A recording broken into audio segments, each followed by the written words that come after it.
नमस्कार, बातमी जनतेचा कर्णधार न्यूज पुढील बातमी पाहायला येईल.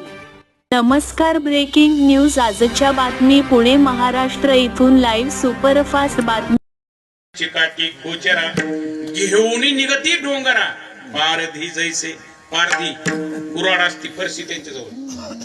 फरशी कुराड, त्याच्या फरशी कुराड माहित आहे का तुम्हाला? बघितलं का नाही? फरशी कुराड आपल्याकडे काय असते? फरशी कुराड बारकी असते ती, एकीकडून अशी वाकडी आणि एकीकडून बरोबर. आपल्या ह्या कुराडी सारखी अशी सरळ नसते ती अशी एकीकडून वाकडी असते, अशी अशी ओम सर. तिला फरशी कुराड म्हणते बरं का. फरशी कुराड सुद्धा लक्षात ठेवली पाहिजे. आणि फरशी कुराड शेवटायला दिशेला लागते. दिशेना माहित आहे का तुम्हाला? दिशेना नसेल माहित. होय, तुम्हाला आहे का दिशेना माहित आहे? जुन्या माणसाला माहित आहे. उगं माहित असून कीर्तन करायच्या दबावानं नाही म्हणून माहित असावंच माझी अपेक्षा आहे. विठाला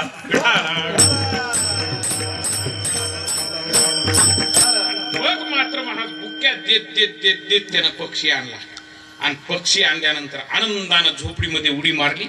साधू महात्म्याला जाग केलं. साधू महात्म्याला सांगू लागले, घ्या तुम्ही आणलेला पक्षी हाच आहे. त्यांनी सांगितलं, मी आणलेला पक्षी? हो. कुठे आहे म्हणले? काय म्हणले? पोत्यामध्ये बांधून आणला.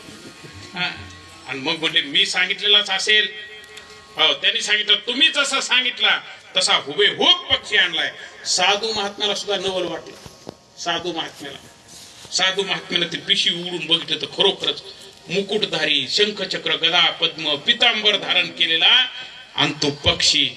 आणि मग मात्र महाराज तो साधू महात्मे म्हणू लागलेले आहेत, माझं वचन सत्य करण्याकरता आणि माझ्यावर विश्वास ठेवून जंगलामध्ये वनवन भटकणाऱ्या या पारध्याला दर्शन देण्याकरता तो अशा प्रकारचा देवा पक्षी झालास असं म्हटल्या बरोबर त्या साधू महात्म्या पुढे आणि त्या पारध्या पुढे दर्शन देण्याकरता महाराज हाच पक्षी मोठ्या आपल्या भगवंताच्या स्वरूपामध्ये प्रगट झालेला आहे.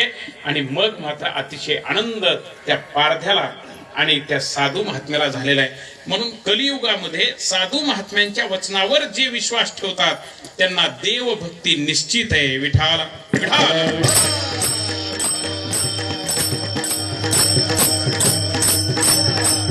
साधू महात्म्यावर विश्वास ठेवावा लागतो. तुका म्हणे भाव मगाशी सांगितलं होतं. आणि जवळी धरुणी आणि देवाला धरून आणण्याची ताकद ज्यांच्यामध्ये त्यांना साधू म्हणतात. आणि त्या साधूवर भाव असणं अत्यंत आहे. मग असे साधू या समाजामध्ये आपल्याला ओळखण्यासाठी त्यांचं लक्षण दुसऱ्या प्रकारे सांगतात. अभंगाच्या तिसऱ्या